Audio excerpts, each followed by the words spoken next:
Hey guys, welcome to this week's update. We bring you version number 180 and I'm gonna walk you through the features and the changes that have happened.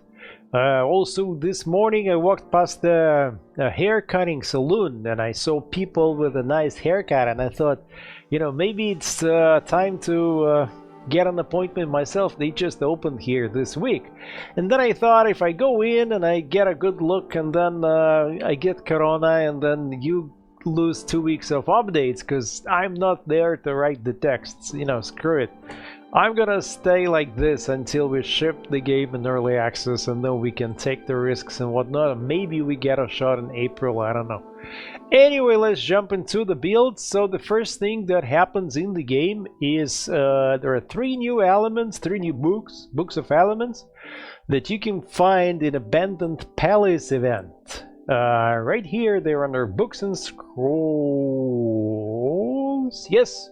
So they vary by rarity from uncommon to rare and to very rare, and this one contains 3 elements, this one contains 5, and this one contains 7.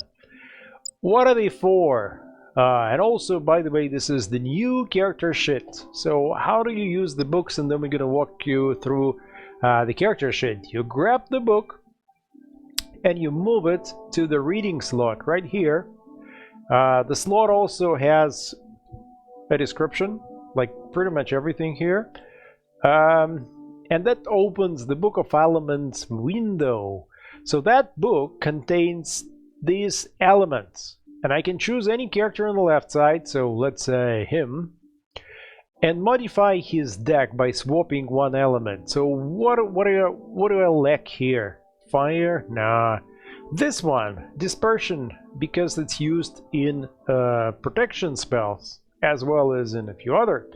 So let me grab one extra dispersion from here. What can I give away?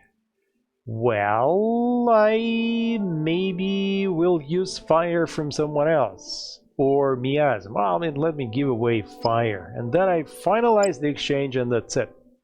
So his deck has been modified, and every book gives you one element to swap. So here, this is the super fancy book that has all the elements, so you can have, you know, your choice.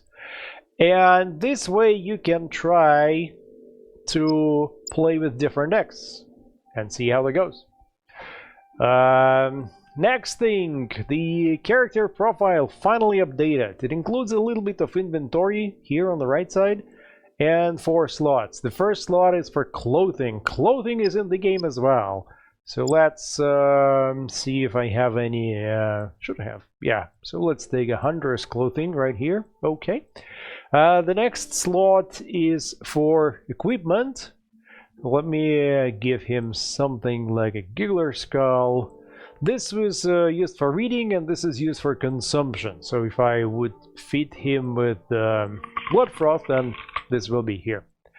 The deck is shown right here, and below the deck you can see those little holes. So this is the preparation work for travel magic, because travel magic uses a bunch of elements from different decks and then these elements become blocked for a while.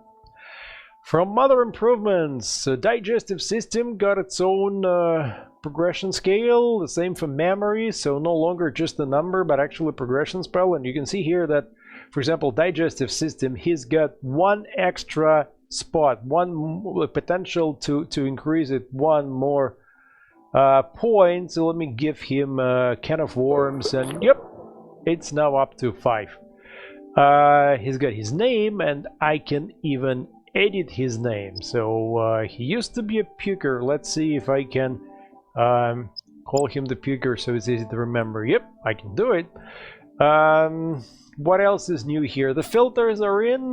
They're not functional yet, but it's coming with one of the new updates. The inventory screen got a similar update. We made the items a little bit smaller, but we optimized for convenience. So this is how they look right now. And what else is new? Clothing is in. So to find clothing, like here, you have to go to you have to go to dead bodies and corpses, and don't burn them, because here, like right here, if you burn them, then no clothing. You only get the ashes, but not the clothing. So make sure you destroy those with damage. And then the books of elements, they're loot connected to this abandoned palace. Outside of this, there's now a little improvement in how we show encounters. So let's see if I can show you this. Probably can. You know what? I want you, and you. All right. So the opponent who acts will have a little fancy thunderbolt up top, and in front of every target there is a listing of what is expected to happen to that target. So let me, I don't know, do I want to protect myself? Probably I do.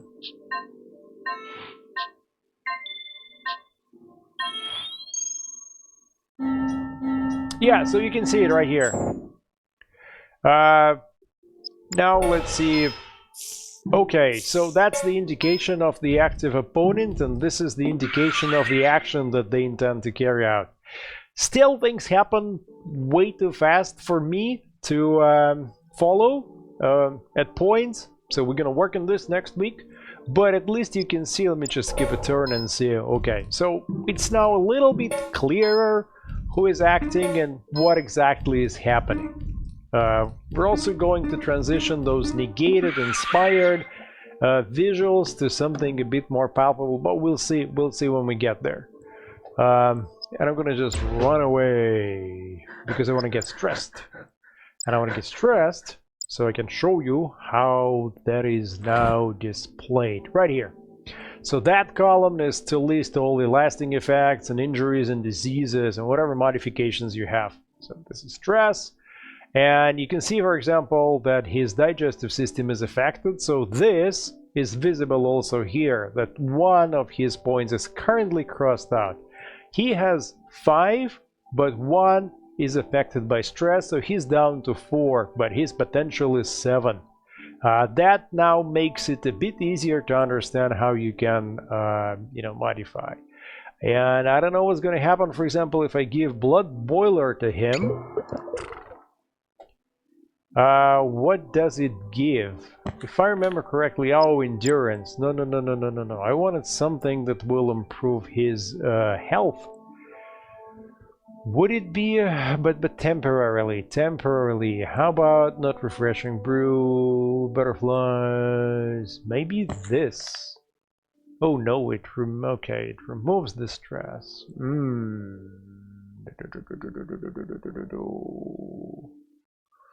Removes poison. Oh, Deadman Steers, not that. Oh, what would it be?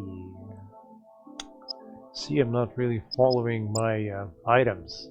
Anyway, if you temporarily increase something, so let's say I can temporarily increase his memory, can I?